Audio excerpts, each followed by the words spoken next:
So once again welcome to all of you. आप सबको का आज के सेशन में बहुत बहुत स्वागत है। उम्मीद है आप सभी अच्छे हैं, साथ में आप सभी अपनी रिवीजन प्रिपरेशन अच्छे से कर रहे हैं। You all are doing very well. So कल हम लोगों ने वेस्टर्न पॉलिटिकल थॉट में दो तीन थिंकर को डिस्कस किया था। Like we have done with Aristotle, we have done with Machiavelli, Plato, एसेट। तो आज हम कोशिश करेंगे कि बाकी जितने भी बचे हुए हैं आपके वेस्टर्न पॉलिटिकल थॉट के थिंकर, उन सभी को डिस्कस कर पाए, डिस्कशन हो पाए। चलिए शुरू करते हैं क्वेश्चन नंबर 1 के साथ। Read it carefully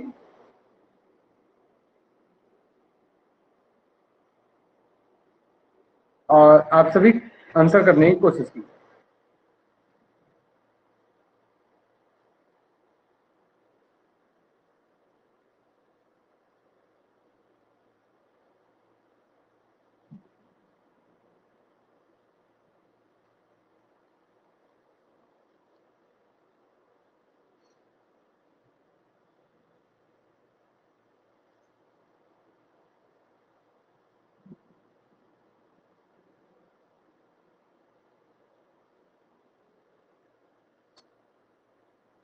Try to give your answer. What can be the correct answer for this question? Come on, everyone.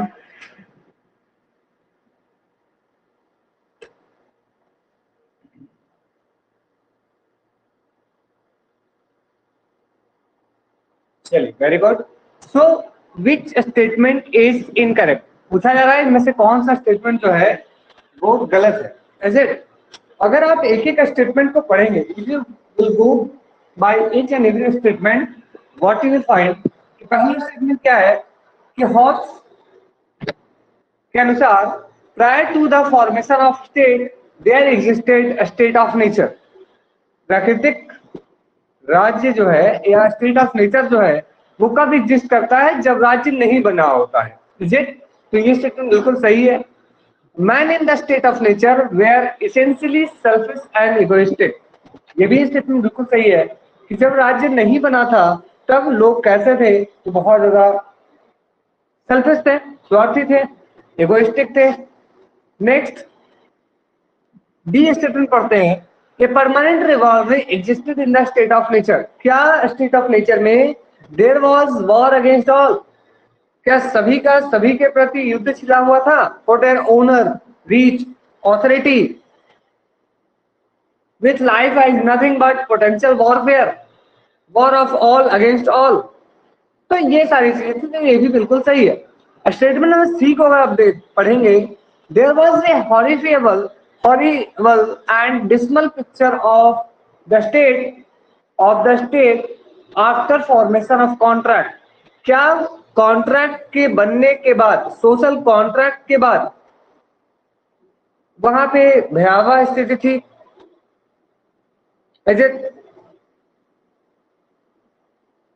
क्या सभी का war of all against all था? सभी लोग परेशान थे? आंसर इज नो, ऐसा बिल्कुल भी नहीं था। तो आंसर इस क्वेश्चन का होगा ऑप्शन नंबर सी। चलिए ये बताइए वो कौन सा रेवोल्यूशन था जो हॉब्स के जन्म के समय चल रहा था?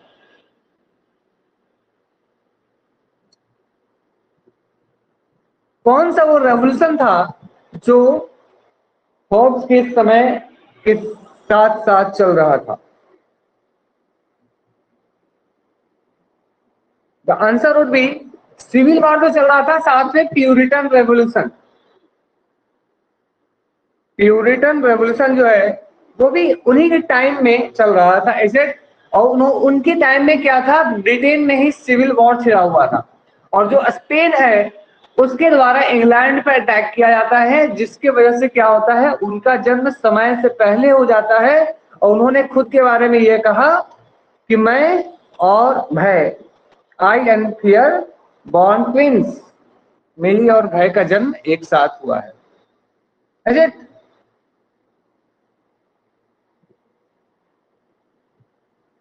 चलिए नेक्स्ट अगर आप देखेंगे तो आप लोग ये बताइए कि हॉब्स का जन्म कहाँ हुआ था? हॉब्स का जन्म किस जगह पे हुआ था इंग्लैंड में? इंग्लैंड में किस जगह पे हुआ था? द क्वेश्चन इज, इंग्लैंड में हुआ था बट किस जगह पे?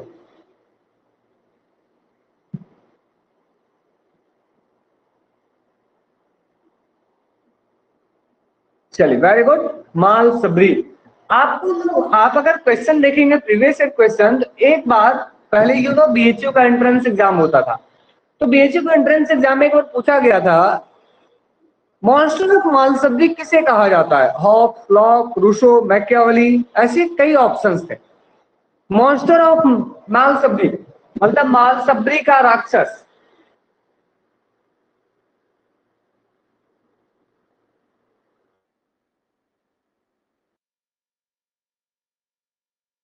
हॉब्स, जिनके बारे में ये कहा जाता है, वो कौन कौन से बुक्स हैं जो हॉब्स ने लिखी है? What are those books that Hobbes has written? Come on everyone.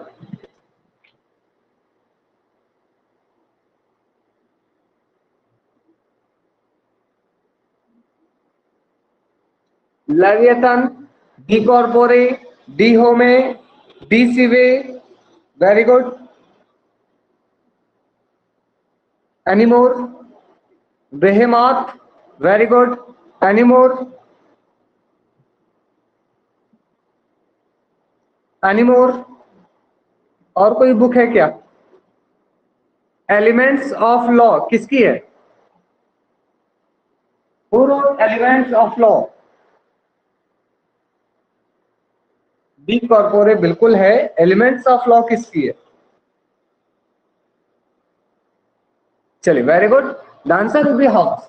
अब यहाँ पे ध्यान दीजिए, अगर हॉब्स की बुक की बात करें तो आप लोग साथ हमने डिस्कस किया, ठीक है, बहुत सारी बुक्स हैं, इज इट? लेकिन एक चीज ध्यान रखिए,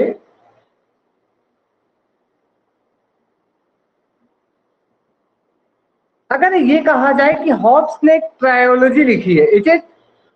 ट्रायोलॉजी, तो उसमें आपका आता है पहले डी सीवे, डी कॉर्पोरे और डी होमेन, ठीक है, इस चीज को ध्यान रखिएगा। De Cive, De Corpore, De Homine. De Cive का मतलब क्या है? सिटीजन, ऑन सिटीजन, ये सिटीजन के ऊपर लिखी गई किताब है। What is the meaning of De Corpore? कौन बताएंगे? What is the meaning of De Corpore? किसके ऊपर ये किताब लिखा हुआ है? Very good Kartik, on body, शरीर के ऊपर ये किताब लिखी हुई है। और डी होमेन का मतलब, what is the meaning of De Homine? De Homine का मतलब है book written on man, is it? तो ध्यान रखिएगा, this is very important.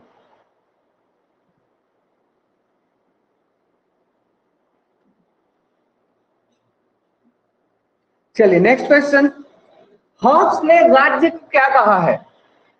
According to Hobbes, what is the name for the state? Anyone? Hobbes के अनुसार राज्य को क्या कहा जाता है? What is the name of the state according to Hobbes? Commonwealth, मैं एग्जाम्पल ऑप्शन दे रहा हूं, ट्रस्टी, स्टेटो, या तो फिर कोइनोनिया। इन चारों में से क्या कहा जाता है? कॉमनवेल्थ, ट्रस्टी, स्टैटो या koinonia? Very good, the answer would be commonwealth. ये बताइए, ट्रस्टी किसने कहा? राज्य को ट्रस्टी किसने माना है? राज्य क्या है? एक ट्रस्टी है, संविदा को लेकर आगे बढ़ने वाला एक प्राणी है। आंसर वुड बी लॉक, ठीक है, लॉक साहब ने राज्य के बारे में कहा, इट इज ट्रस्टी। गवर्नमेंट जो है वो एक संविदा है, वो चाहे तो हम लोग उसके खिलाफ क्या कर सकते हैं? विद्रोह कर सकते हैं। चलिए बताइए, who get the idea of फेलिसिफिक calculus? फेलिसिफिक calculus की बात कौन करते हैं?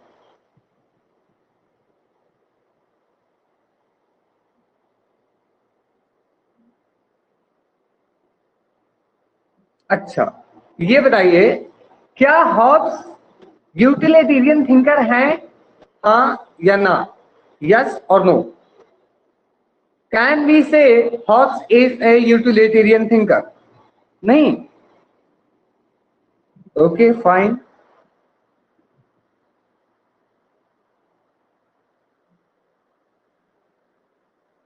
आप लोग हॉब्स को पढ़े होंगे तो आप लोगों को ये बताया गया होगा कि हॉब्स ने जो स्टेट ऑफ नेचर से कॉन्ट्रैक्ट बनाने की कोशिश की, उसमें सबसे बड़ा हाथ क्या था?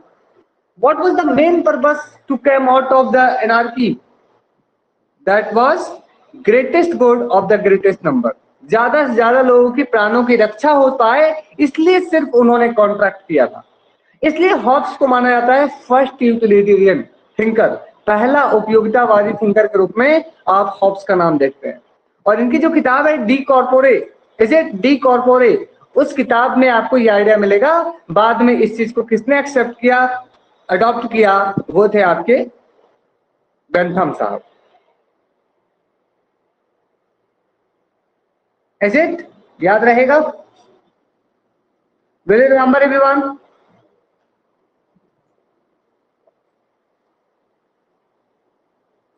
हु स्टेटेड दैट, किसने यह प्रसिद्ध कथन दिया कि खुद को जानो, खुद को पढ़ो, know your self, read your self. स्वयं को जानना, खुद को पढ़ना जरूरी है। ये किसकी स्टेटमेंट है? This is a very important statement by Thomas Hobbes. Thomas Hobbes को पॉजिटिव इंडिविजुअलिस्ट किसने कहा था? Who stated that Hobbes is possessive individualist?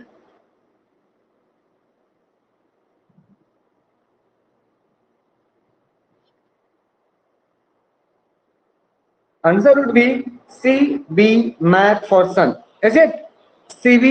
Macpherson? चलिए, अभी जो हमने बताया, थोड़ी देर पहले हमने आपसे पूछा था कि हॉब्स को किसने, हॉब्स को कहा जाता है मास्टर ऑफ मालसबरी, मालसबरी का दैट, मालसबरी का राक्षसी किसने कहा था? Who stated this particular term?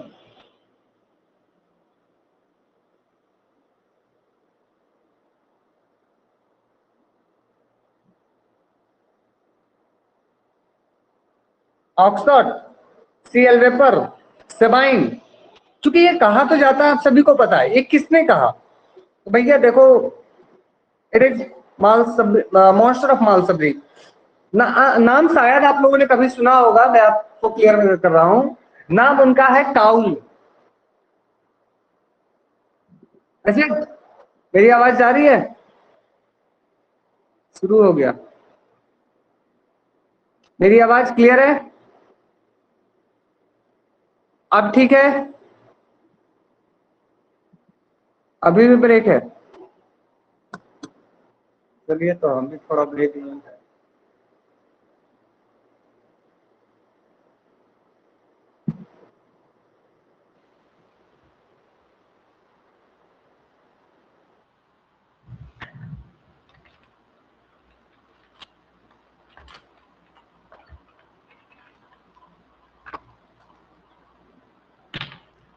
Okay, अब ठीक है? मेरी आवाज, इट इज क्लियर नाउ? मेरी आवाज अब क्लियर है? चलिए, तो याद रखिएगा, एक थिंकर है जिनका नाम है काउल। क्या नाम है उनका? काउले, एक्चुअली में काउले। तो उस काउले नामक थिंकर ने क्या कहा है? Hobbes was monster of Malmesbury. चलिए, ये बताइए, हॉब्स ने जो किताब लिखा लेवियथन, इस किताब का leviathan,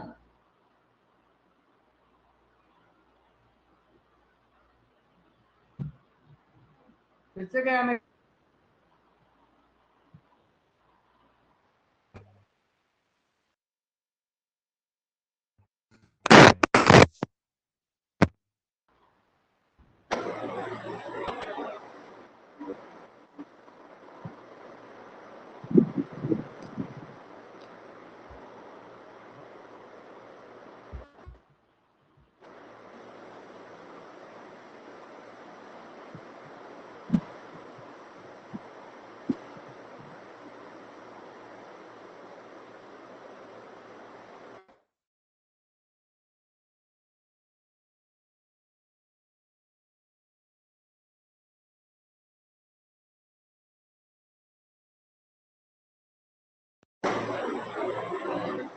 okay, am I audible now?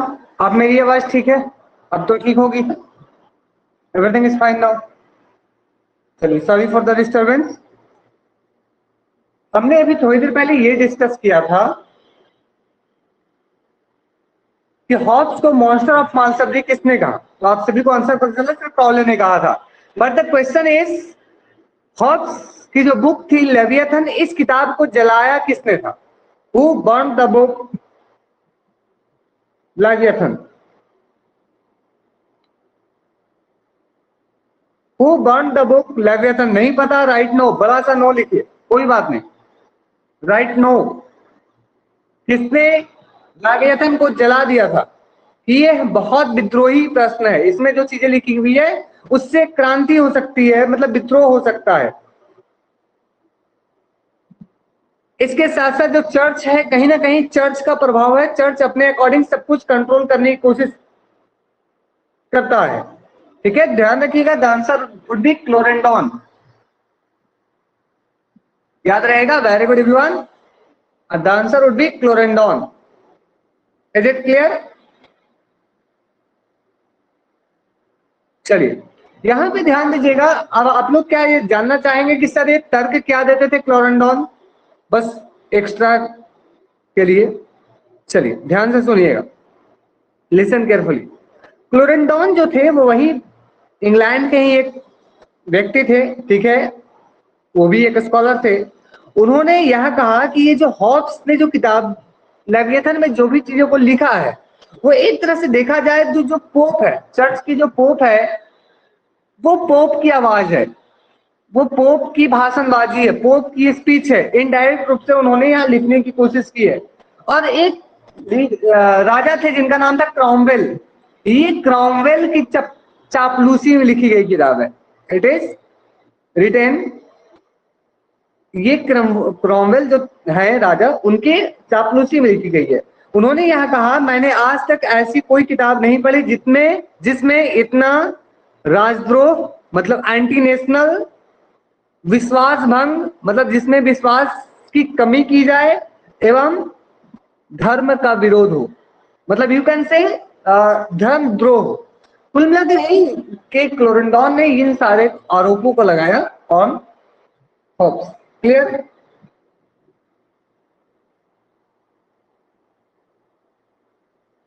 Okay, ये बताइए, लेवियथन जो किताब लिखा गया, उस बुक के बारे में किसने कहा कि इसमें जो बातें लिखी हुई है उसमें ल्यूड प्रिंसिपल्स है? ल्यूड प्रिंसिपल का मतलब क्या होता है? मतलब एक ऐसी प्रिंसिपल जिससे लोग भ्रमित हो जाए।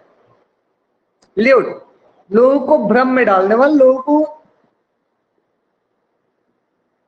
एनीवन? नहीं पढ़ा होगा आप लोगों ने। The answer would B white hall. ठीक है, याद रख लीजिए, कभी ना कभी काम आएगा। व्हाइट हॉल, व्हाइट हॉल नामक थिंकर ने इस बात को कहा है। मैं जानबूझकर कुछ एक्स्ट्रा चीजें बता रहा हूं ताकि आप लोगों को कुछ एक्स्ट्रा मिले, क्योंकि बाकी जो नॉर्मल चीजें आप सभी को पता है। पिछले 6 महीने से we all are doing the same thing, we know. इसलिए मैं कोशिश कर रहा हूं वैसी चीजें मैं ज्यादा डिस्कस करूं जो आप लोगों को कम पता हो। चलिए आगे बढ़ते हैं, रिपीट कर दीजिए। हॉब्स की जो बुक है लेवियथन, लेवियथन किताब के बारे में किसने कहा कि लेवियथन किताब में ल्यूड प्रिंसिपल्स हैं? जैसे मैं हिंदी बोलूं तो इसको बोलते हैं उच्च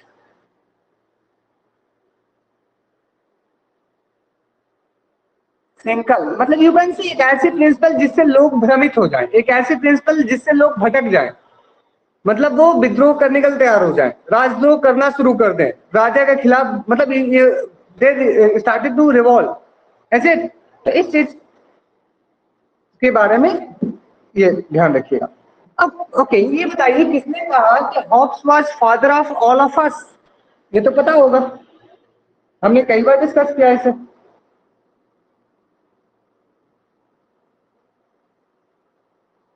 very good, the answer would be Karl Marx. Hobbes is father of all of us. ठीक है, इसने हॉब्स के बारे में यह कहा कि हॉब्स जो है वो पावर पॉलिटिक्स की बेस रखते हैं। मतलब कुल मिलाकर Hobbs put the science of power politics for the first time? The answer would be CB Macpherson. CB Macpherson ने यह कहा है कि हॉब्स जो है वो शक्ति राजनीति मतलब पावर पॉलिटिक्स को पुट करने वाला प्रथम व्यक्ति था। याद रहेगा।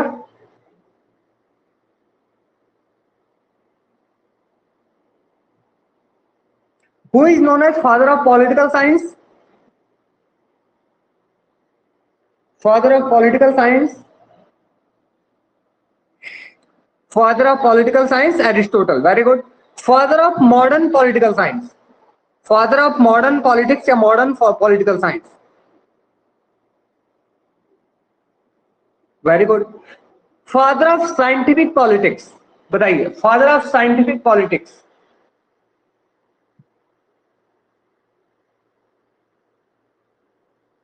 Father of scientific politics. The answer would be Hobbes. ठीक है, इसका आंसर होगा हॉब्स। ठीक है, मैं रिपीट कर दे रहा हूं। ठीक है, याद रखिएगा, फादर ऑफ साइंटिफिक पॉलिटिक्स जब कहा जाता है तब आंसर होगा आपका हॉब्स। देखिए, जो सीबी मैकफर्सन ने हॉब्स के बारे में यह कहा कि was the first thinker who put the base of science of power politics. जो पावर पॉलिटिक्स का साइंस है उसका बेस रखने वाला प्रथम विचारक कौन था? तो ये हॉब्स था, ऐसा सीबी मैकफर्सन ने कहा है। याद रहेगा। फादर ऑफ साइंटिफिक सोशलिज्म,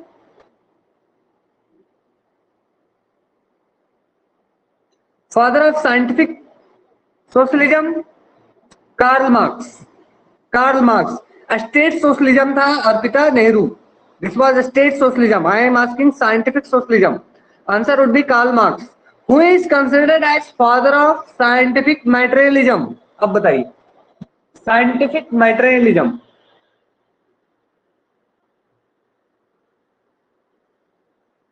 वैज्ञानिक भौतिकवाद के पिता कौन माने जाते हैं? हीगल। क्या हीगल मेटेरियलिस्टिक थे? बस इतना बता दीजिए, क्या हीगल मेटेरियलिस्टिक थे? जब हीगल मेटेरियलिस्टिक नहीं थे तो कैसे हो सकता सर हीगल? ये बताइए। इसका आंसर हो जाएगा थॉमस हॉब्स। ठीक है, फादर ऑफ साइंटिफिक मेटेरियलिज्म का जो आंसर होगा वो होगा आपका थॉमस हॉब्स। याद रहेगा। Will you remember it? चलिए, आई थिंक ज्यादा डिस्कशन हो गया, अब आगे बढ़ रहा है। ये बताइए,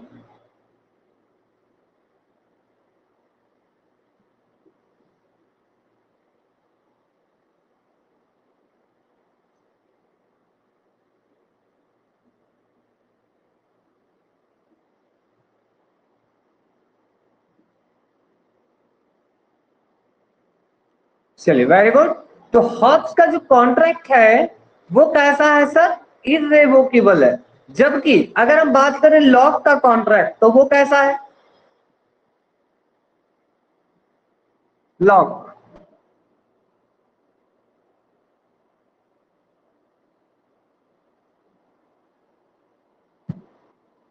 yes.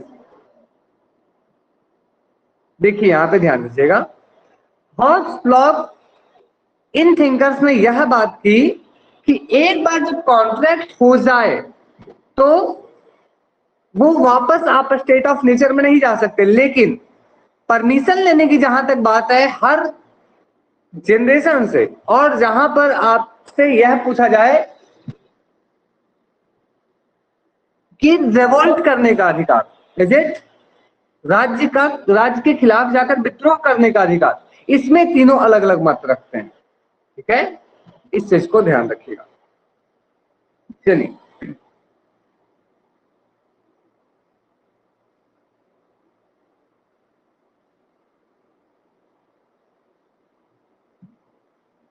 State of nature of Hobbes is pre political और प्री सोशल। बताइए, हॉब्स का state of nature pre political था या प्री सोशल था, या दोनों था, या दोनों में से कोई नहीं था? A B C D. Very good. Pre political भी था, प्री सोशल भी था। जबकि अगर लॉक की बात करें तो लॉक का स्टेट ऑफ नेचर कैसा था? What was the state of nature of Locke? This was pre-political. ठीक है? ओके, किसने कहा the state of nature, the human nature was solitary, poor, brutish, nasty, short. The human nature on in the state of nature was brutish, nasty, short. The answer would be Thomas Hobbes. अब देखिए Thomas Hobbes ने यह जो बात की है, इसको दो थिंकर काफी बड़े आलोचक हैं. क्या आप लोग बता सकते हैं कौन कौन हो सकते हैं? एक तो आप लोगों को नाम पता है क्लोरेंडॉन, सबसे बड़े आलोचक, बहुत बड़े आलोचक इनके. एक और है, सवाई नहीं है, एक और है इनके ब्राउनहॉल. ठीक है, ब्राउनहॉल. ये जो दो थिंकर हैं, they are huge critic of Hobbes state of nature. क्योंकि इनके अनुसार अगर देखा जाए तो वो हॉब्स जो है वो लोगों को एक जानवर से भी बुरा समझते हैं. ऐसे भैया जानवर तो चैन से जी लेते हैं, आप लोग समझ पा रहे हैं? तो इस बात को कहते हुए उन्होंने बहुत बुरी तरह से क्रिटिसाइज किया है हॉब्स को. चलिए नेक्स्ट क्वेश्चन, ये पढ़िए.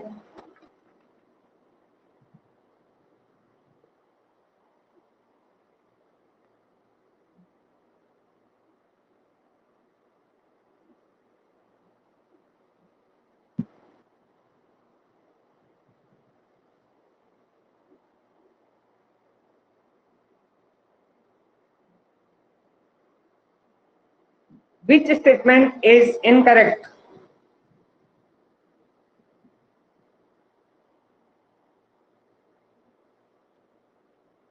चलिए वेरी गुड. ये जानकर अच्छा लगा कि आप लोग अच्छे से याद करके रखें ये statement. This was statement by Hobbes. ठीक है, लॉक के स्टेटमेंट नहीं है. This is not a statement of Locke. Locke ने क्या कहा था? Where there is law there is liberty, where there is no law there is no liberty. Simple सी बात है. ठीक है, बाकी जो तीनों स्टेटमेंट है, जैसे मैं एक एक करके पढ़ दूं. Lock believe that man is rational and social creature capable of recognising and living A moral order. क्योंकि अगर हॉब्स की बात करें तो क्या हॉब्स ह्यूमन बीइंग को रैशनल मानते हैं? Hobbes treated human as rational being? No, but Locke did. Locke जो है वो रैशनल ट्रीट करते हैं. जिट ध्यान रखिएगा. वहीं दूसरी तरफ देखा जाए तो purpose of the social contract is to establish organised law and order.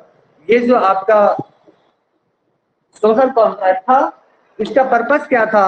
तो इसका पर्पस था ऑर्गेनाइज्ड लॉ एंड ऑर्डर को मेंटेन करना. बिकॉज इनकी जब लिबर्टी का स्टेटमेंट आप सुनेंगे तो यही था ना, where there is law there is liberty. अगर लोगों को आजाद करना चाहते हैं तो एक निश्चित नियमों और कानूनों का होना जरूरी है. ऐसे चलिए statement number D. According to Locke, man is the state of nature possess natural rights and these are right to life, liberty and property. चलिए ये बताइए कि लॉक किस रेवोल्यूशन को प्रेज करते हैं? Locke praised one particular revolution. What was that?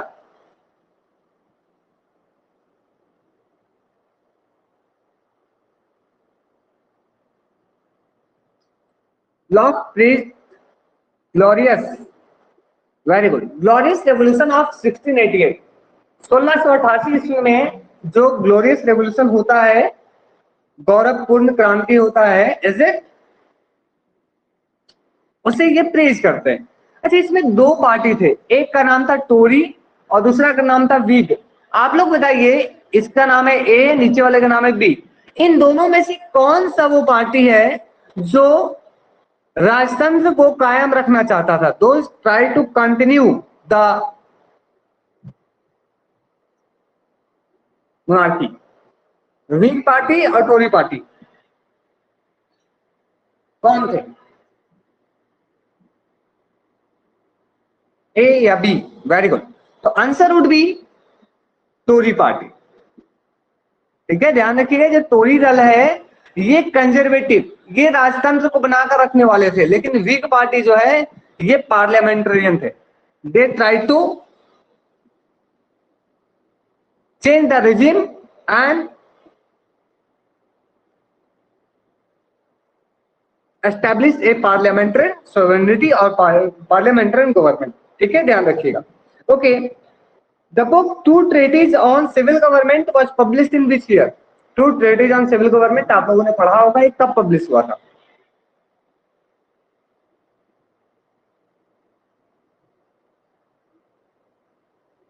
Very good, 1689.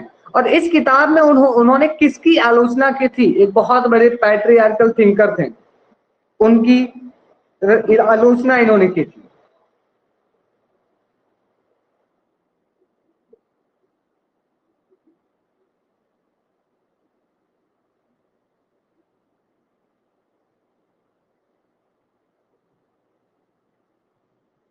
चलिए, अब यहाँ पे एक इंटरेस्टिंग फैक्ट मैं आप लोगों के साथ डिस्कस कर रहा हूं.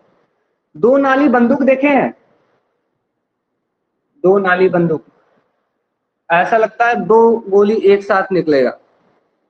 देखा है आप लोगों ने? पहले होता था कई लोगों के पास घास का, मतलब वो 100 पीस में रखा जाता था. आज भी आपको दिख जाएगा कहीं ना कहीं. तो एक थिंकर है जिनका नाम है प्रोफेसर वॉहन. ऐसे वॉहन, VAUGHAN, वॉहन. इनके बारे में हम लोगों ने पहले पढ़ा है. प्रोफेसर वॉहन ये कहते हैं कि जो लॉक की किताब है two treatise on civil government, ये दो नाली बंदूक की तरह है. आप लोग पूछेंगे सर ये कैसे हुआ? पूछिए, बताता हूं. एक नाली से जो लॉक साहब है, उन्होंने क्या किया, रॉबर्ट फिल्मर की जो डिवाइन ऑथोरिटी है, रॉबर्ट फिल्मर की जो सॉवरेनिटी का कॉन्सेप्ट है, ठीक है, वह उसे क्रिटिसाइज करते हैं. By the one he criticized Filmer साहब, and the second he criticized Hobbes, absolute monarchy. Clear? One for Hobbes, one for Filmer. एक से वो डिवाइन ऑथोरिटी को क्रिटिसाइज करते हैं, वहीं दूसरे से वो निरंकुश सत्ता के खिलाफ है, निरंकुश सत्ता को क्रिटिसाइज करते हैं. Clear everyone?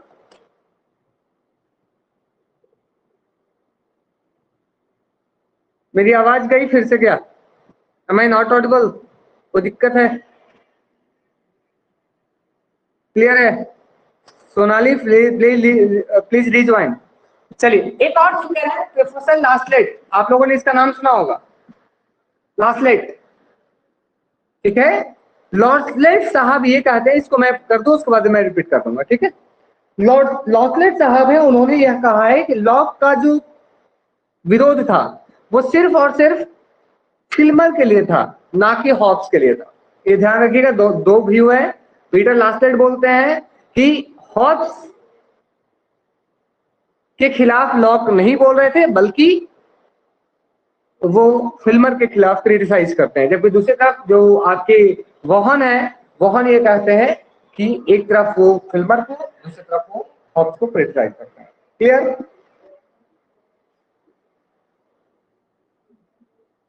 चलिए, who wrote the book Behemoth? Who wrote the book Behemoth? Thomas Hobbes.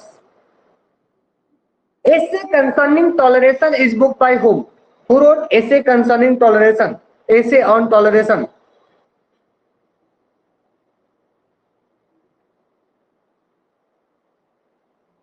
Locke. Very good. Essay concerning human understanding.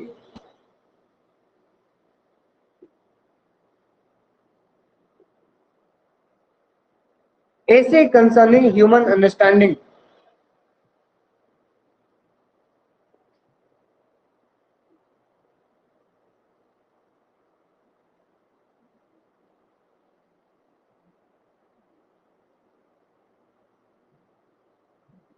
चलिए, इस चीज को ध्यान रखिएगा. This is also book by essay concerning human understanding. जो बुक है वो आपके लॉक का किताब है. This is book by Locke. चलिए, next question. Who is considered as father of liberalism?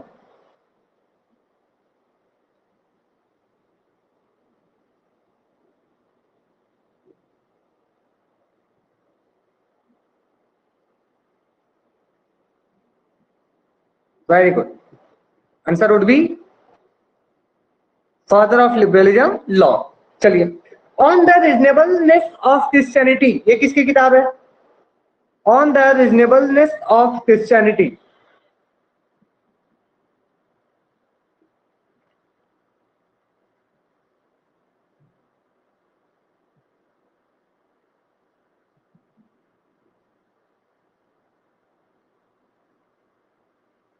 The answer would be Locke. Very good. चलिए आगे बढ़ते हैं, नेक्स्ट क्वेश्चन ये पढ़िए।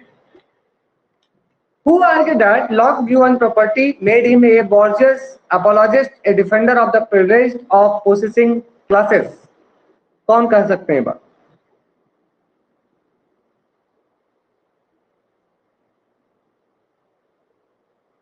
What can be the correct answer for this question?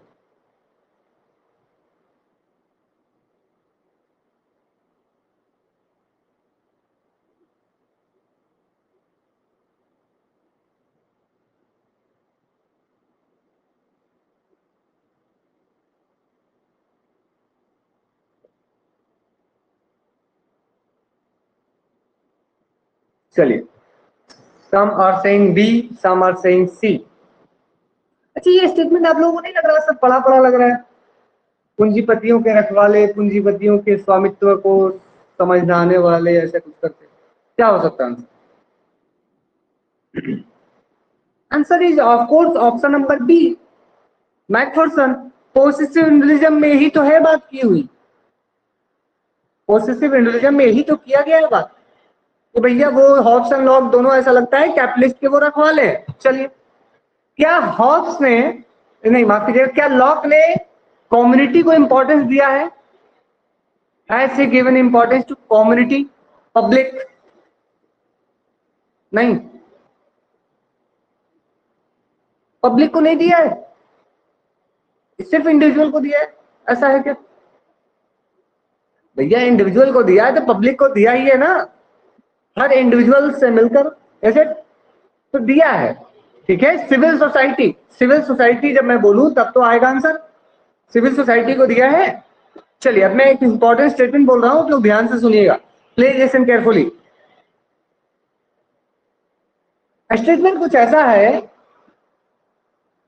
कि जब law के समझाने की कोशिश करते हैं कि आपके जीवन में, आपके राज्य में जो कम्युनिटी है, ठीक है, कम्युनिटी जो है वो एक ऐसा गृहस्वामी, गृहस्वामी मतलब समझते हैं, मतलब यू कैन से मालिक, ऐसे एक ऐसा मालिक है, कम्युनिटी जो है एक ऐसा मालिक है जो घर की रखवाली के लिए, जो आपके घर की रखवाली के लिए पहरेदार, मतलब क्या बोलते हैं उसमें, वॉचमैन, वॉचमैन रखता है।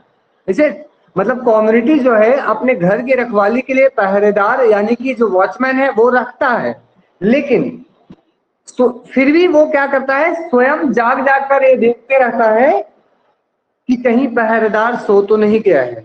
इसका मतलब जो जिस्ट है वो समझने की कोशिश कीजिएगा।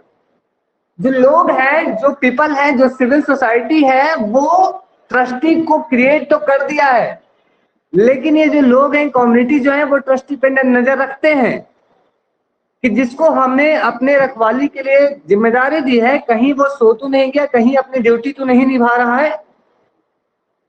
समझ पा रहे हैं? जिस लोग अपने घर की रक्षा के लिए पहरेदार, नॉट वॉचमैन तो रखते हैं, लेकिन वो जाग जाग कर देखते रहते हैं कहीं पहरेदार सो तो नहीं गया है। ये कौन कर सकते हैं बताइए, कौन कर सकते हैं? Hobbes, Locke, Rousseau?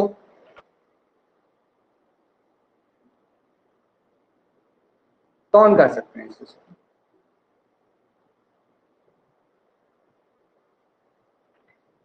Answer would be Locke. Locke, इसे लॉक, क्योंकि वो ट्रस्टी की बात करते हैं, वो एक ऐसी सरकार की बात करते हैं जिसको लोगों ने बनाया है, लोग चाहे तो उसे हटा भी दे। Is it? चलिए, इस चीज को ध्यान रखिएगा।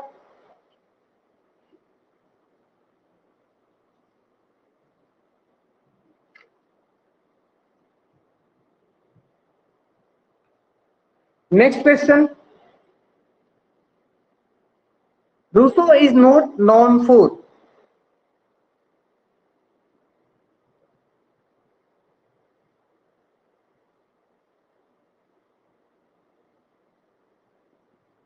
रूसो को हम लोग किस चीज से नहीं जानते हैं?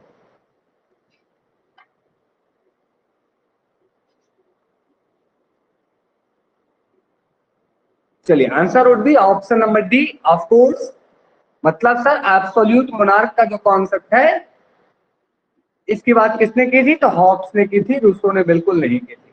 चलिए, तो जल्दी से आप लोग बता दीजिए वो कौन कौन सी किताबें हैं जो आपको रूसो से याद आती है।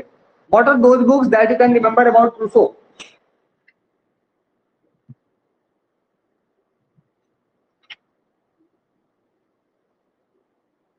Social contract, Emile, very good. Confession, very good. चलिए मैं लिख देता हूं, सोशल कॉन्ट्रैक्ट, इमील 2 किताब, कन्फेशन 3 किताब, discourses on art and science,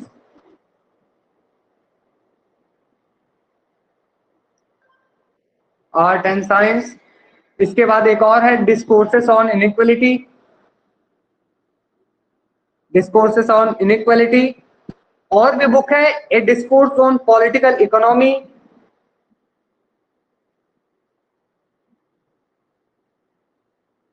political economy is it.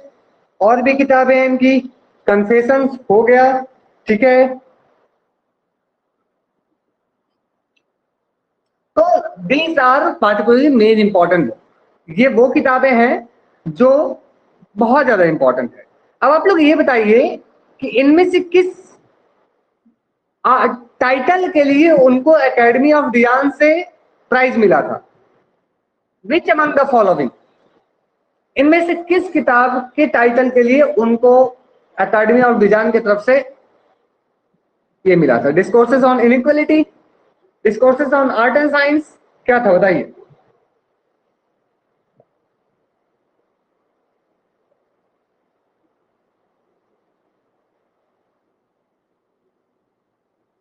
चलिए very good, the answer would B art and science वाला है सर। चलिए इसका मैं टाइटल लिख दे रहा हूं।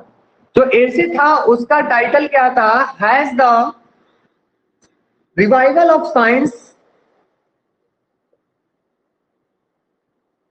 Has the revival of science and the art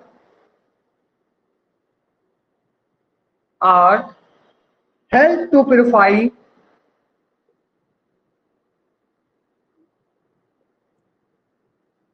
और टू करेक्ट करप्ट हो गए यहाँ पे, करप्ट मोरल्स, ऐसे। तो ध्यान रखिएगा, क्या साइंस और आर्ट्स के रिवाइवल से हमारी मोरल्स मतलब हमारी नैतिकता को, हमारी मोरालिटी को क्या करप्ट किया गया है या इसे प्यूरिफाई किया गया है? तो हॉब्स ने क्या कहा था? प्यूरिफाई किया गया है या करप्ट किया गया है? क्या बताया सर? कितना अच्छा था स्टेट ऑफ नेचर, मस्त मौला की बात ही सब जीते थे, खाते थे, पढ़ते थे, पता नहीं पढ़ते थे कि नहीं, पढ़ते होंगे कुछ ना कुछ, ऐसे। बट धीरे धीरे क्या हुआ? सोसाइटी, परिवार होते होते कैपिटलिस्ट का निर्माण हो गया। अब सभी आपस में लड़ने लगे, तो भैया ये हमारा हिस्सा, ये हमारा हिस्सा, हमारा हिस्सा। उससे क्या हुआ? पूरी की पूरी समाज करप्ट हो गई। इसलिए इन्होंने कहा एवरीबॉडी, मतलब समाज में सभी का जन्म स्वतंत्र होता है, किंतु वो सामाजिक बंधनों से बंधे रहते हैं। Is it? Everybody are born equal but they are everybody in chains, ठीक है, एवरीवन इन चेन्स। सभी लोग सामाजिक बंधनों में बंधे रहते हैं। इसलिए क्या करो? So what we should do? Back to the nature. कहाँ चलो? उसी जंगल में, पहाड़ी में, उसी इलाके में चलते हैं वापस। Is it? चलिए next question, who stated that the man will be forced to be free? आपको स्वतंत्र होने के लिए बाध्य किया जाएगा।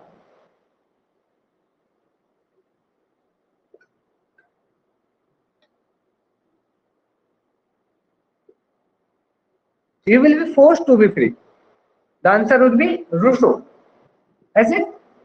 Next question. Who said that in the state of nature, the man nature was novel savage? Savage मतलब आदर्श बर्बर।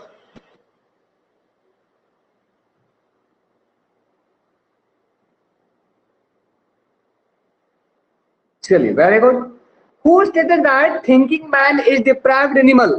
सोचने वाले लोग जो होते हैं क्रांत मतलब जो तर्कशील लोग होते हैं दे आर भ्रष्ट, बेकार।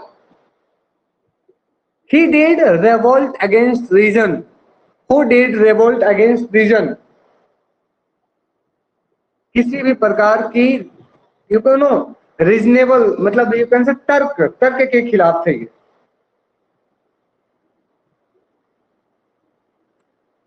Very good.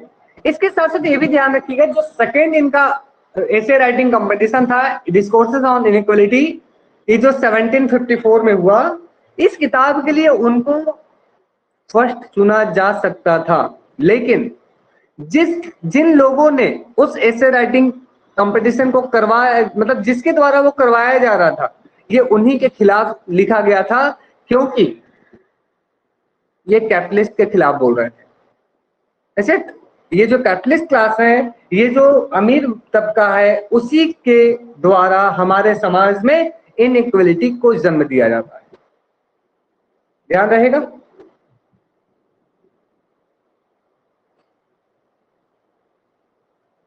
चलिए, who made distinction between natural inequality and conventional inequality?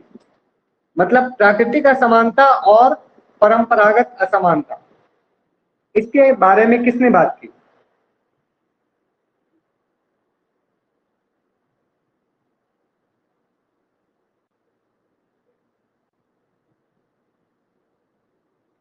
Answer would be Rousseau साहब। ऐसे रूसो का फ्रीडम को किसने पैराडॉक्स ऑफ फ्रीडम कहा है? स्वतंत्रता का विरोधाभासी। हमने 5-6 बार नहीं पूरे 10 बार से एक्स्ट्रा बताया होगा, मैं बताया होगा मतलब मैंने पढ़ाया है।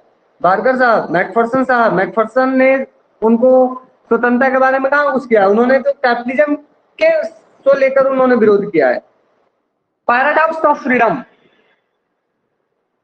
स्वतंत्रता का विरोधाभासी, रूसो के फ्रीडम को किसने पैराडॉक्स ऑफ फ्रीडम कहा है? वेपर साहब ने नहीं कहा, इस बात को सबाइन साहब ने कहा है।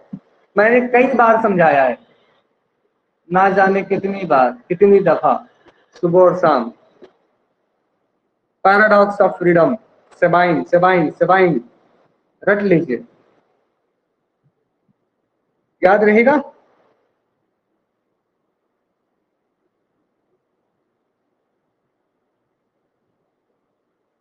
चलिए, कभी याद नहीं होगा, ये हो जाएगा, हो जाएगा। रूसो को पढ़कर ऐसा लगता है कि रूसो साहब सबको स्वतंत्र करना चाहते हैं, है कि नहीं? बट वो बोलते हैं भैया जो जनरल विल को नहीं फॉलो करेगा उसका कल्याण हो जाना है। फिर समझ पा रहे हैं? डिक्टेटरशिप, आओ तुम्हें बताते हैं क्या होता है फ्रीडम। जब फॉलो नहीं करना था तो आए क्यों कॉन्ट्रैक्ट में, आना ही नहीं था फिर। चलिए कोई बात नहीं। Who wrote the book The Life and Times of Liberal Democracy? Who wrote The Life and Times of Liberal Democracy?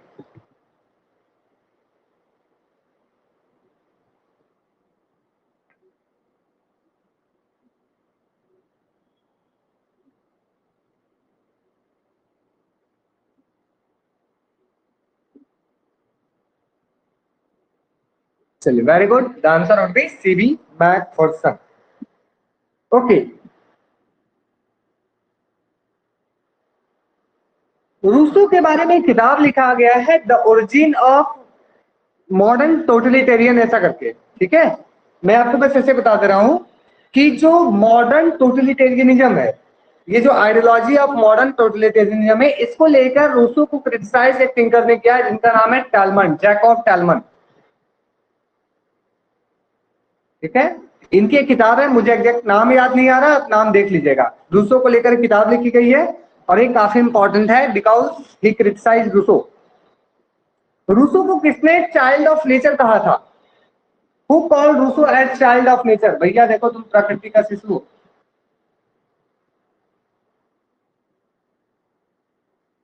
Very good Shraddha, this is Maxey, professor Maxey, professor Maxey ने यस बिल्कुल Arpita, thank you. The origin of totalitarian democracy, this is the book by Jacob Talmon, याद रहेगा।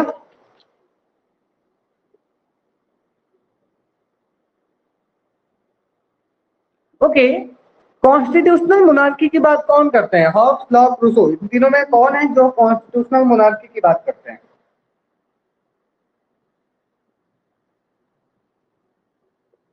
The answer would be Locke. Hobbes, Locke, Rousseau, इन तीनों में से कौन है जिससे फ्रेंच रेवोल्यूशन इंस्पायर था? French revolution was inspired by whom? Hobbes, Locke, Rousseau. The answer would be Rousseau, ध्यान रखिएगा, ठीक है। कब हुआ था फ्रेंच रेवोल्यूशन?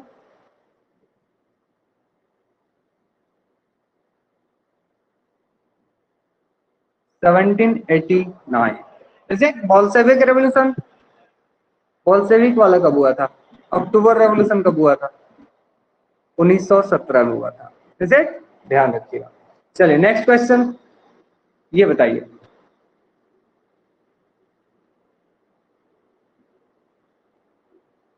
ये तो आंसर मुझे लगता है मैंने बस बता ही दिया है, आप लोग सिर्फ formality निभाइए।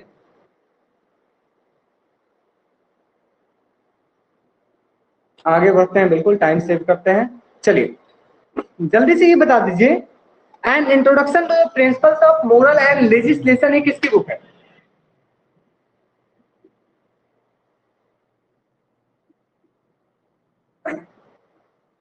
N introduction to the principles of moral and legislation. Very good, the answer would be Bentham साहब, वेरी गुड। बेंथम के स्टेट में, in the state of Bentham, what is the source of law? Source of law क्या है? मतलब वो lower से जन्म लेता है, राज्य से जन्म लेता है, नेचुरल है, या तो फिर वो डिवाइन है? What is the source of law? What is the source of law in Bentham state? मतलब ये कहां से आता है? स्टेट से आता है, पीपल से आता है, डिवाइन से आता है, या तो फिर ये नेचुरल है? What is the source of law? Very good, the answer would be legal nature of the law. ध्यान रखिएगा हमेशा, स्टेट की लीगल नेचर की बात किसने की है? This was stated by Bentham itself, ध्यान रखिएगा। Okay, who stated that a state would work for the greatest happiness of the greatest number?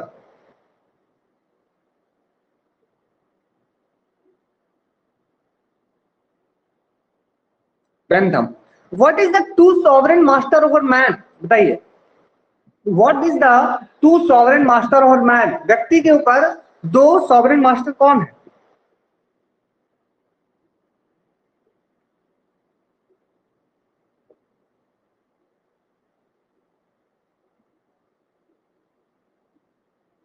Okay okay fine, ये बताइए कि जो बेंथम है, बेंथम के जो सॉवरेन है ये कैसे हैं? लाइक ये मोनेस्टिक है, ये पॉपुलर, ये क्या बोलते हैं इसे,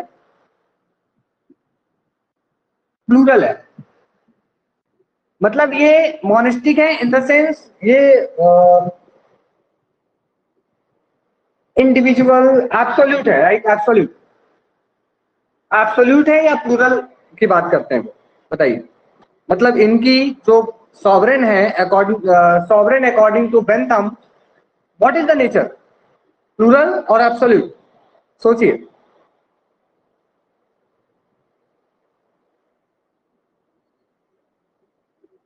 सोचिए तब जवाब दीजिए।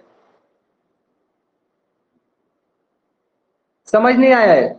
मेरा क्वेश्चन ये है कि अगर श्रद्धा आप बेंथम है तो आप राज्य को कैसे देखते हैं? What is the nature of the sovereign? What is the nature of the sovereignty? It is absolute, it is monistic और it is plural? Like the power is in different hand, like the hull loss की जैसे बात करते हैं वैसे थे क्या, या तो वो जॉन ऑस्टिन की बात ही थे? ये सवाल है मेरा। अब क्लियर है? Very good. The answer would B Austin के भांति थे। बॉदिन जो आपके एब्सोल्यूट मोनार्क की बात थे, क्योंकि Bentham never supported divisibility of the power. इन्होंने कहा power should be at one hand, power should be in the hand of state. What is the origin of the law? The state is the origin of law. Legal sovereignty की बात आपने अगर सुना होगा term legal sovereignty, legal sovereignty की बात कौन करते हैं? तो ये आपके ये करते हैं। ठीक है, याद रहेगा। चलिए ध्यान रखिएगा। Who stated that Bentham was propounder of universal egoism? Universal egoism मतलब वैश्विक। सर तो आंसर क्या हुआ? प्लूरल कैसे? प्लूरल मतलब अलग अलग हाथों में ना, ये तो बोलते हैं राज्य के हाथों में होगा। Power should be in the hand of state मतलब एक लोग, मोनेस्टिक, एब्सोल्यूट। क्लियर हो? बाकी सभी क्लियर? चलिए ये बताइए, बेंथम को किसने यह कहा he is founder of universal egoism?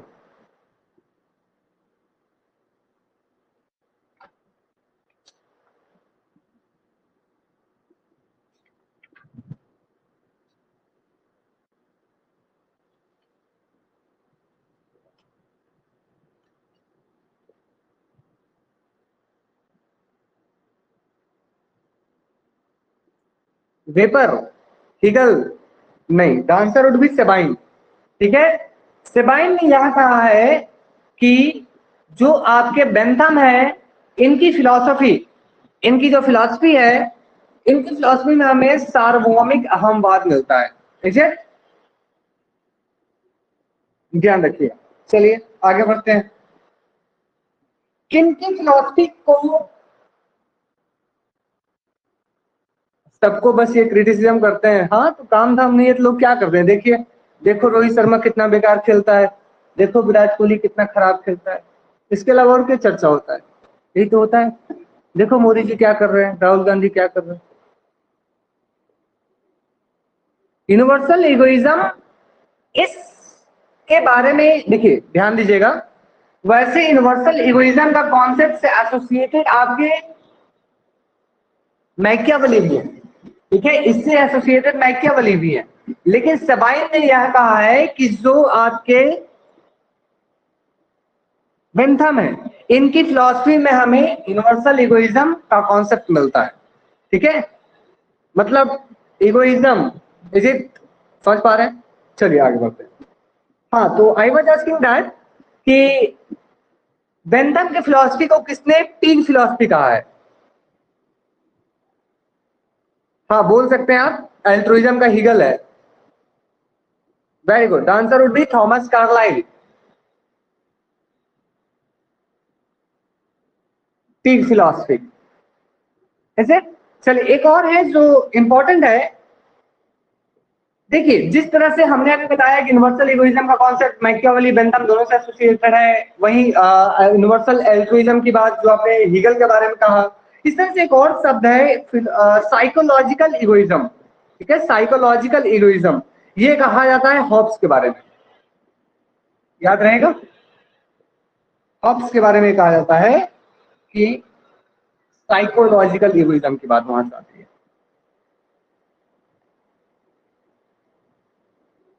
चलिए नेक्स्ट,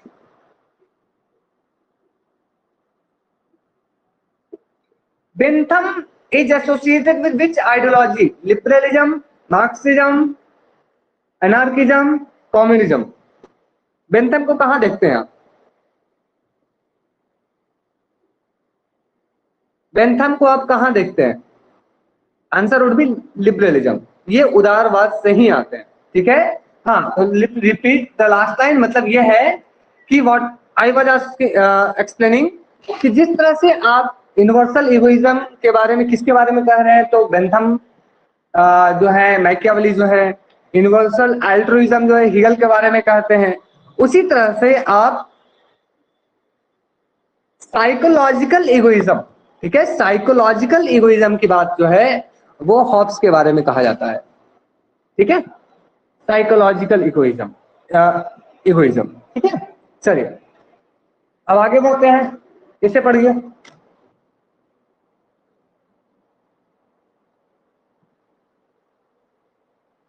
हाँ, साइंथेटिक यूनिवर्सलिज्म जो है टैगोर, बिल्कुल, वेरी गुड उषा।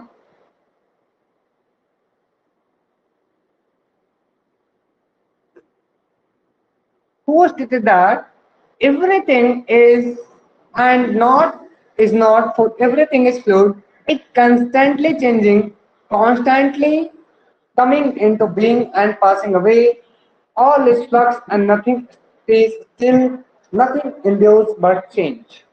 मुझे पता है आप सभी हीगल बोलेंगे, बट द पॉइंट इज इसका आंसर हीगल नहीं है। ये स्टेटमेंट हीगल की नहीं है, हीगल सिमिलर आइडिया को सपोर्ट करते हैं, आई एक्सेप्ट। वो भी बात करते हैं डायलेक्टिज्म की। Is it? The point is the statement was given by Frederick angels. ये स्टेटमेंट है फ्रेडरिक एंजल्स, याद रहेगा। This is important statement bye Frederick angels, ठीक है, ओके फाइन। ये बताइए, who gave the idea of Superman?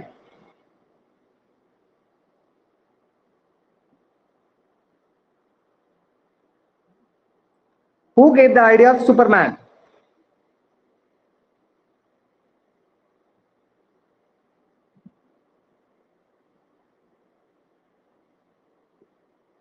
The answer would be Friedrich Nietzsche, Friedrich Nietzsche, ठीक है, इस चीज को ध्यान रखिएगा। Who stated that in Britain people got independence once in a 5 year? People got free once in a 5 year.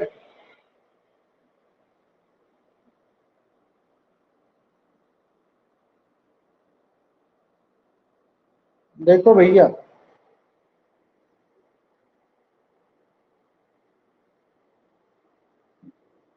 Very good. Who is considered as father of popular sovereignty? Popular sovereignty के पिता के रूप में कौन जाने जाते हैं?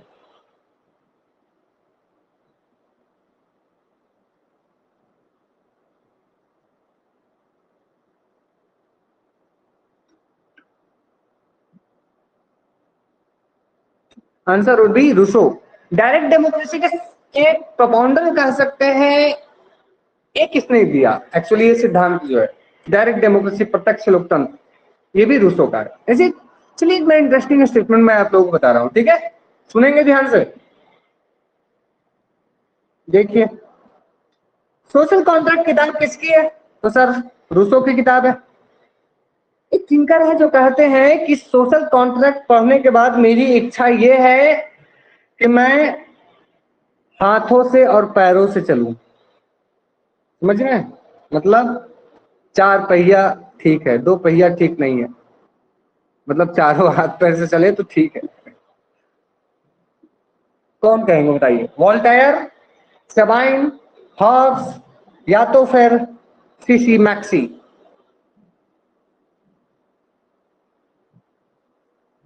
Voltaire, Hobbes, Sabine, C C Maxey. लागियत मतलब सोशल कॉन्ट्रैक्ट पढ़ने के बाद मेरी इच्छा यह है कि मैं हाथों और पैरों से चलूं। सोशल कॉन्ट्रैक्ट पढ़ने के बाद हमारी इच्छा यह है कि मैं हाथों और पैरों से चलूं। आंसर वुड बी वॉल्टायर, ठीक है, सोच लीजिए। आप लोग भी पढ़िए, देखिए आपका आपके मन में क्या आती है जिज्ञासा, क्या आती है वो फीलिंग, आपको क्या लगता है? चलिए देखा जाए, वो पढ़ना ही है वैसे आप सभी आगे। हाँ गजब गजब स्टेटमेंट देते हैं सर, इसका English. After reading social contract I feel I should walk with both hands and leg. ये तो आप आसानी से कर सकते हैं, एग्जैक्ट इंग्लिश आपको ढूंढना पड़ेगा, ठीक है।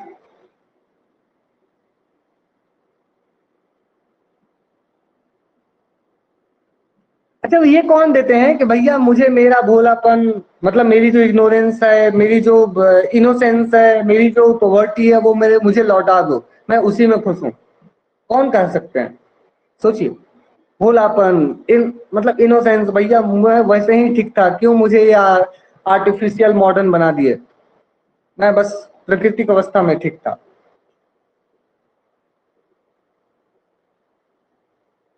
Very good, the answer would be Rousseau.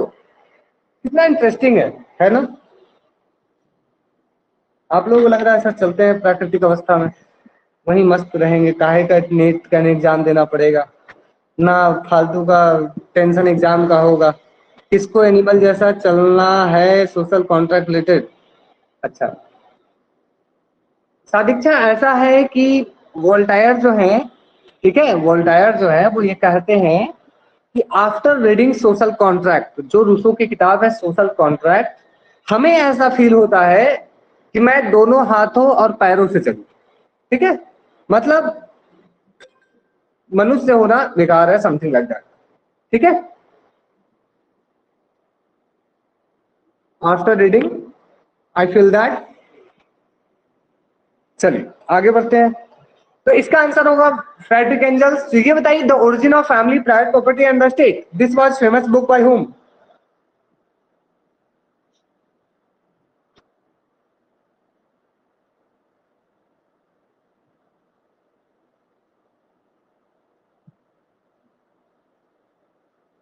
The answer would be Frederick Engels. Very good.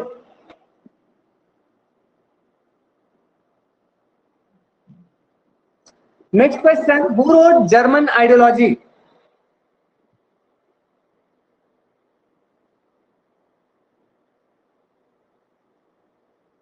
German ideology, Marx and Engels. तो वो कौन कौन सी बाकी दूसरी किताब है, दो और किताब जो दोनों ने मिलकर लिखा है? होली फैमिली नहीं है, नो। अच्छा होली फैमिली भी है, मुझे लग रहा है एक तो जर्मन आइडियोलॉजी है कंफर्म। हाँ एक होली फैमिली है, आई एक्सेप्ट। होली फैमिली है एक, और एक कम्युनिस्ट मैनिफेस्टो है, ठीक है। कंफ्यूजन एक में होता है जो है आपका दास कैपिटल, दास कैपिटल नहीं है दोनों का, दास कैपिटल जो है वो सिर्फ कार्ल मार्क्स की है, ठीक है। इस चीज को ध्यान रखिएगा, होली फैमिली, कम्युनिस्ट मैनिफेस्टो और जर्मन आइडियोलॉजी, फाइन। तो in which book Karl Marx gave the idea of theory of alienation? किस किताब में मार्क्स ने थ्योरी ऑफ एलिनेशन दिया था?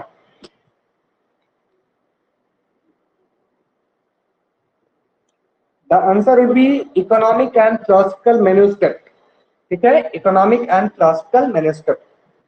इन which book he gave the idea of surplus value? Theory of surplus value, the answer would B Das Kapital. In which book he gave the idea of theory of revolution?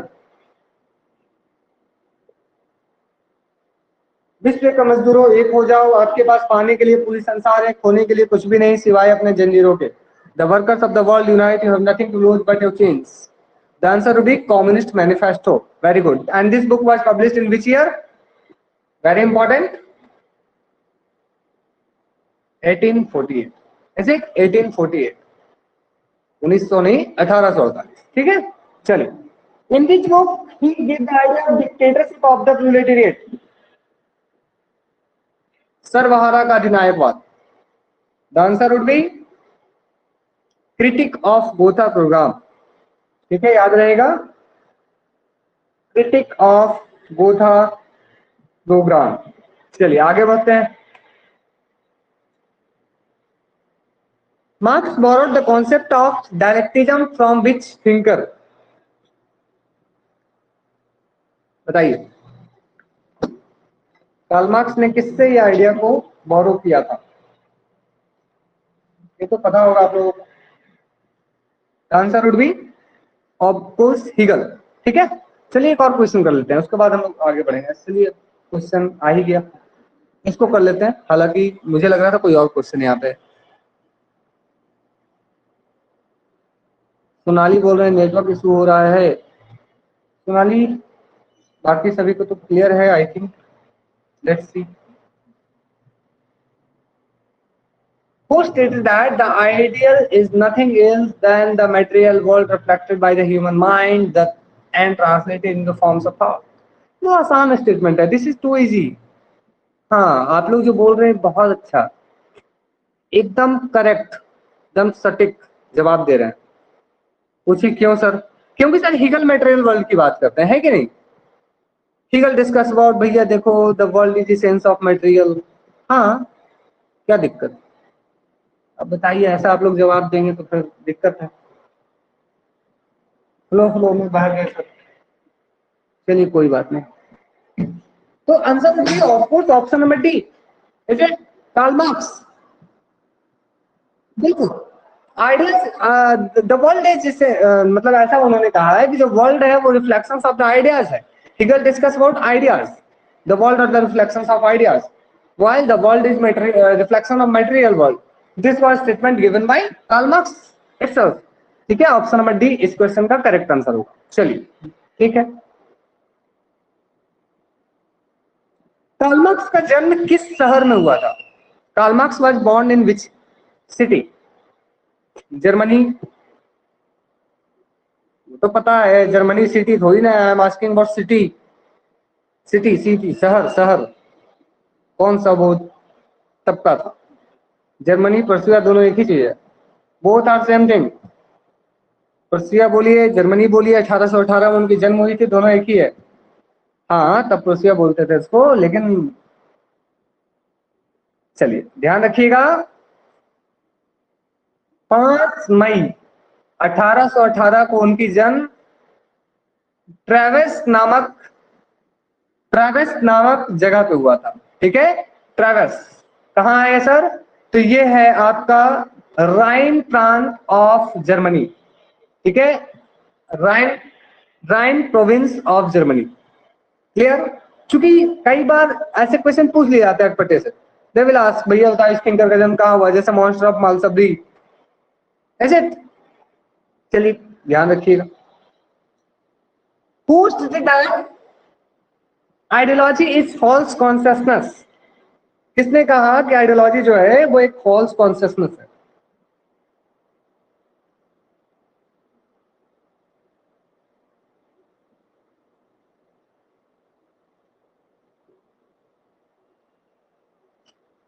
Very good, answer would be Karl Marx. चलिए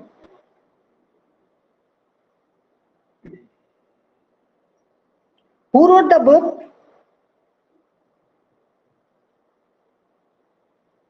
अच्छा, अभी जो हमने पूछा आपसे, क्या पूछा? Ideology is false consciousness, ये किस किताब में दी गई थी idea? In which book this idea was given? थोड़ा कॉमन सेंस यूज कीजिएगा तो आंसर मिल जाएगा। Very good Kartik, German ideology.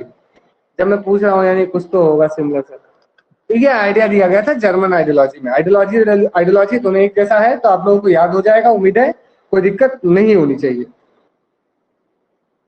German ideology में यह बात कही गई थी। Who stated that history is a graveyard of aristocracy? मेरी वॉइस फिर से ब्रेक हो रही है क्या? मेरी आवाज ब्रेक हो रही है अभी भी? क्लियर है सभी को? चलिए, तो इसका आंसर क्या होगा? Very good, the answer would be Pareto. Is it? The answer would be Vilfredo Pareto. तो ये किसने कहा कि वर्कर हैव नो कंट्री, मतलब वर्कर्स होने के नाते आपको कोई देश नहीं है। Workers has no any country, विश्व के मजदूर एक हो जाओ। The answer would be Karl Marx. Good, इस चीज को ध्यान रखिएगा, this is so interesting. Okay, history sorry, revolutions are the locomotives of history, ये किसने कहा? Revolutions are the locomotives of history. जो ये जो मतलब क्रांति है वो इतिहास का इंजन है। Very good. Who stated that history of all has hitherto is the history of class struggle? History of hitherto is history of class struggle. ये सब चीजें कितनी आसान हो गई है, आप लोगों को नहीं लगता सर ये स्टेटमेंट कितना बच्चा जैसा हो गया है? इतने हम लोग पढ़ लिए सब कुछ, लगता है सर ये तो नहीं क्यों, क्योंकि आप लोग के अंदर में कॉन्सेप्ट वो आ चुका है। ठीक है, सोचिए वो बच्चा जो कम पढ़ा है उसको लगेगा सर कितना टफ स्टेटमेंट है, हिस्ट्री हिस्ट्री तो हिस्ट्री ऑफ क्लास स्ट्रगल। मतलब चीजें ऐसी होती है। ठीक है, जब चीजों को से करेक्टेड रहेंगे तो आ जाती है वो चीजें। चलिए good.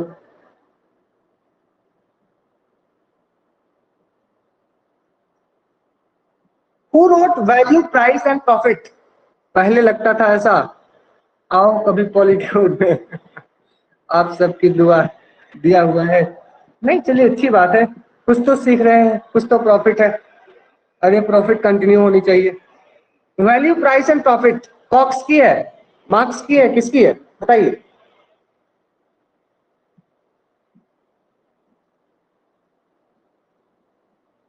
The answer would be Karl marks.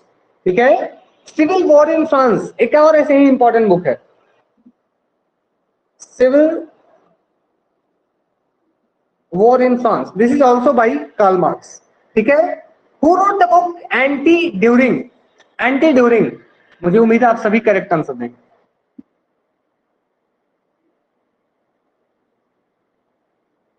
Anti Duhring, this is book bye angels. ठीक है, who wrote the book utopia?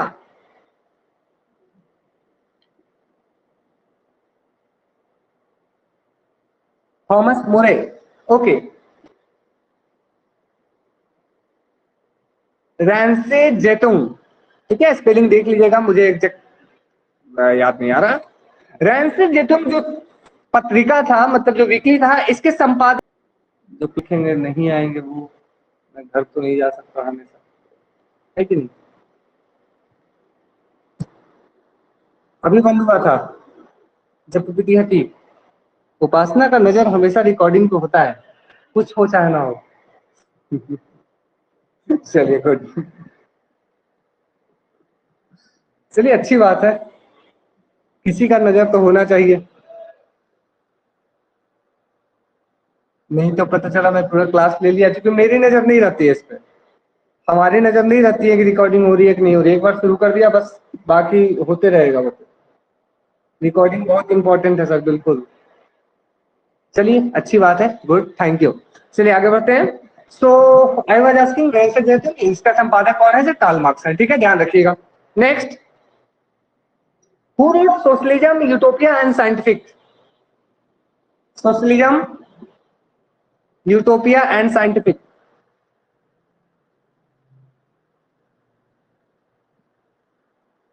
सुम्पिटर। Schumpeter ने लिखा है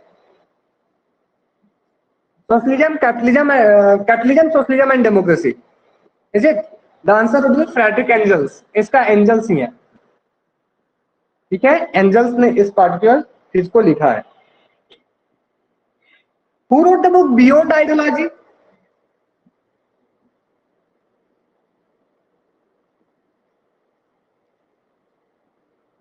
बियॉन्ड आइडियोलॉजी,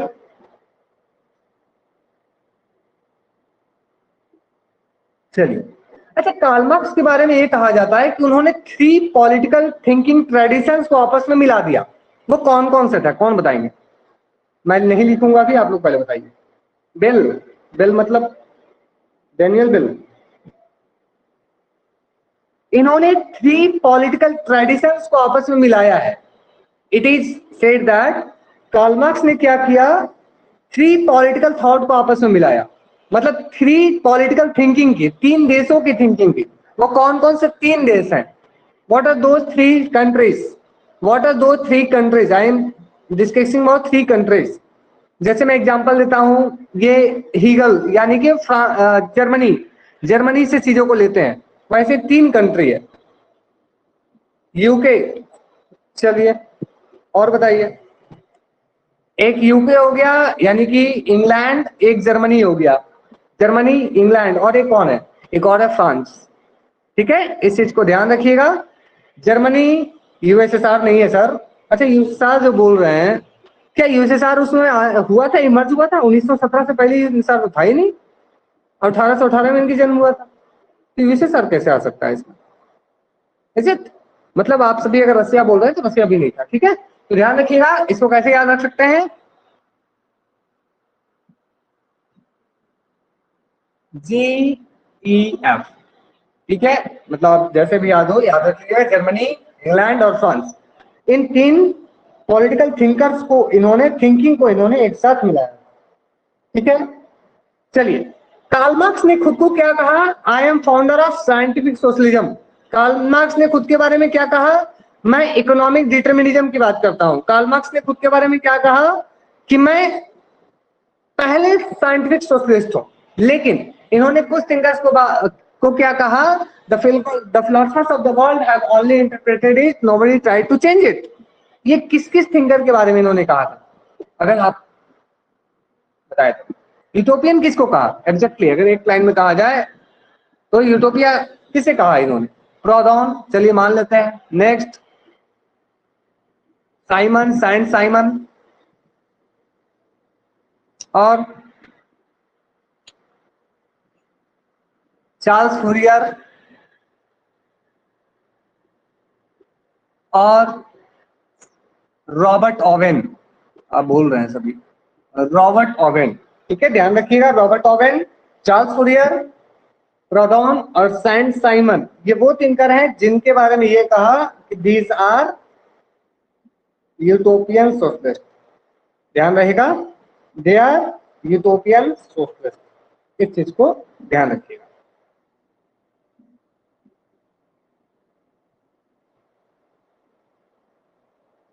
चलिए,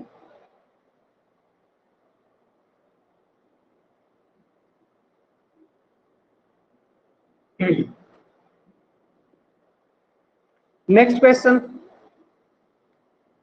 मार्क्स ने कैमरा ऑब्स्करा दिया है भी? यस, बिल्कुल दिया है camera ऑब्स्करा।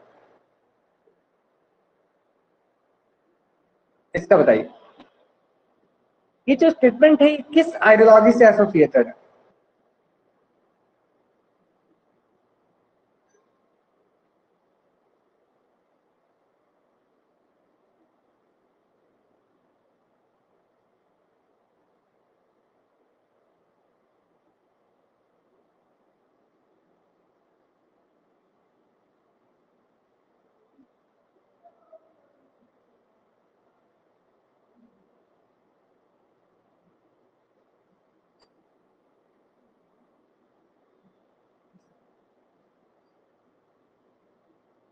What will be the answer? Theory of alienation है। सुकांति बोल रहा है ए, यानी क्लास स्ट्रगल है। ठीक है, okay. Sonali B, economic determinism. A A A, B B B, D. चलिए देखते हैं। ये स्टेटमेंट तो इतना आसान है, आप लोग इतना ज्यादा कैसे कंफ्यूज है? This is so easy question.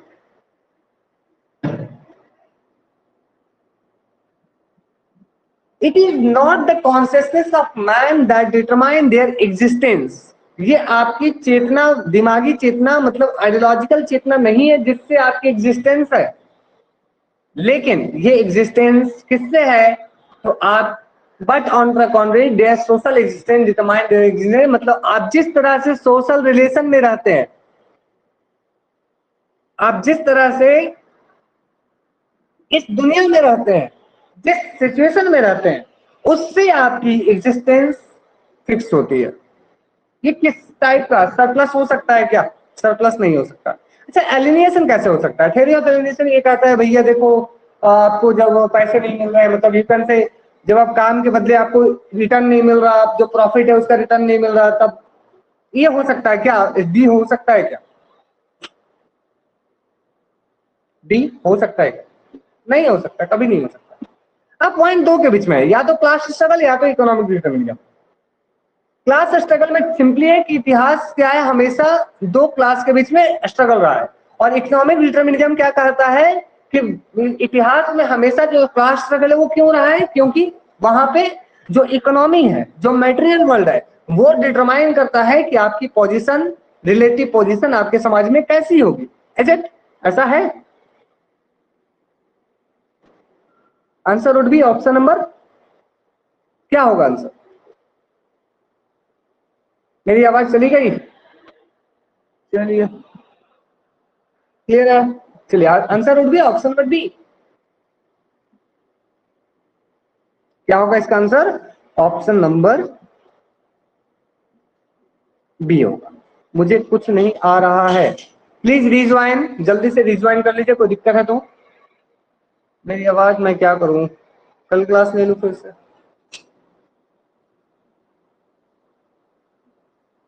एकदम क्लियर है, आवाज क्लियर है? नहीं आया, आया बिल्कुल सही, मैं समझ दे रहा हूँ क्या हो रहा है।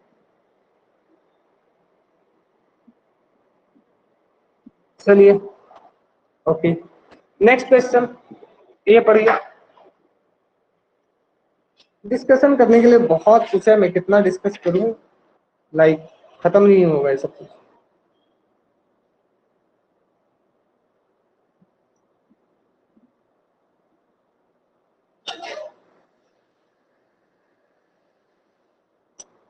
Very good, the answer would be option number D, क्योंकि sir grammar of politics philosophy की है, पॉलिटिकल मैन लिपसेट की है, बाकी ये दोनों जो है करेक्टली मैच्ड है। चलिए, who gave the theory of praxis, किनकी थ्योरी को थ्योरी ऑफ प्रैक्सिस माना जाता है? कौन theory is known as theory of praxis? Answer would be Karl Marx. Economic fetishism, किनकी फिलॉसफी के बारे में ये कहा जाता है कि उनकी फिलॉसफी कॉमोडिटी फेटिहिज्म है, मतलब ये जो कॉमोडिटी है, जो वस्तु है, उससे डिटरमाइन होता है कि how are you, is it like that? Answer would be Karl Marx. चलिए, Karl Marx discuss about how many types of alienation? he discuss about how many types of alienation? The answer would be 4. पहला, alienation from production, product, alienation from product, alienation from nature, alienation from society, alienation from self, is it himself? तो ये याद रखिएगा, इकोनॉलॉजी में अभी आपसे पूछा जा सकता है, they can ask you in iconology, भैया बताओ ये सारी चीजें।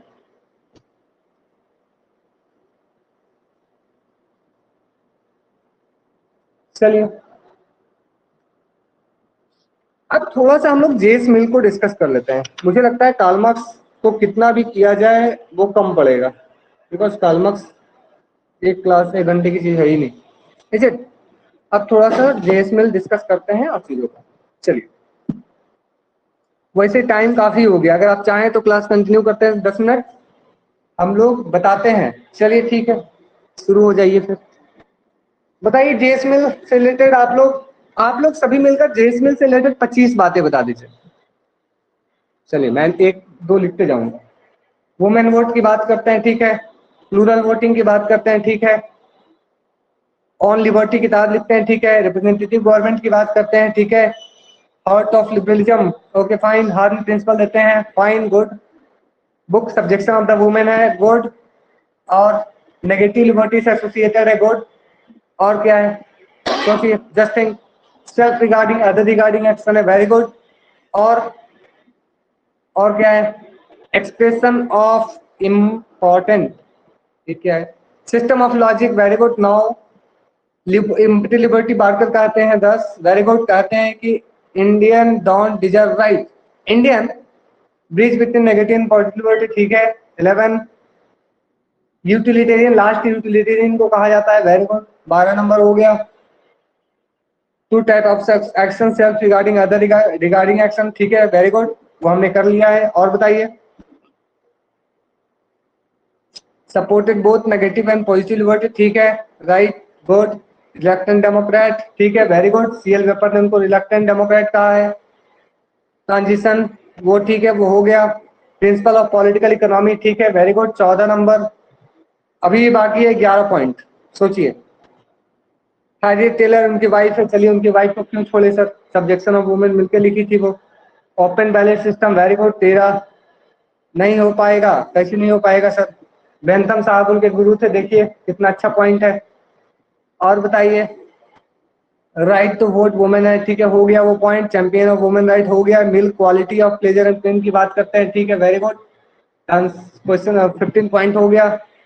हाँ, वेटेड, वोटों को गिनो नहीं बल्कि तौल दो, is it proportional rejected felicific calculus, चलिए ठीक है, अब क्रिटिसाइज करना शुरू कर दीजिए, 17 नंबर हो गया। नेक्स्ट नेक्स्ट ओपन बैलेट हो गया, we have done with qualitative principle, qualitative distinction between pleasure and pain, done, हम लोग कर लिए उसको डिस्कशन, उसका discussion we have done with. Next हो गया रिलक्टेंट डेमोक्रेट।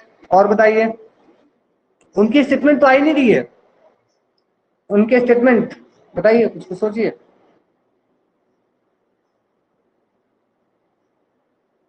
कहते हैं कि सोक्रेट अच्छा है मूर्ख से, हाँ बिल्कुल, ये भी अच्छी बात है। Dissatisfied Socrates is better than satisfied pig, supported proportional representation, democracy as the best form of government, good, 19 very good. देखिए अब स्टेटमेंट निकल कर सामने आ रहा है। 20 every man is sovereign over his mind and body, good, देखिए अब statement निकल कर सामने आ रहा है। और बताइए 20, थक जाइए आप लोग, अब क्या बताएं सर, अब दिमाग में नहीं आ रहा। माइनॉरिटी राइट्स, बिल्कुल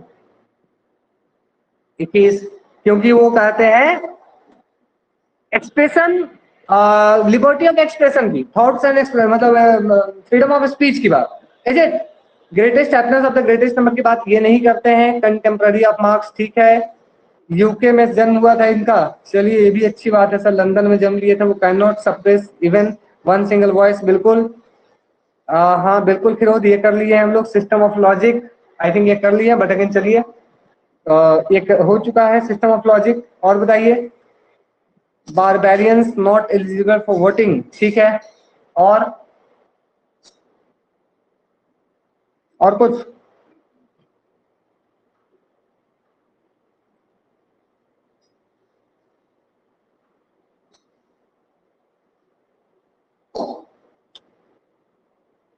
criticise for being supporter of elite class and properties class, ठीक है, इनको क्रिटिसाइज किया जा सकता है।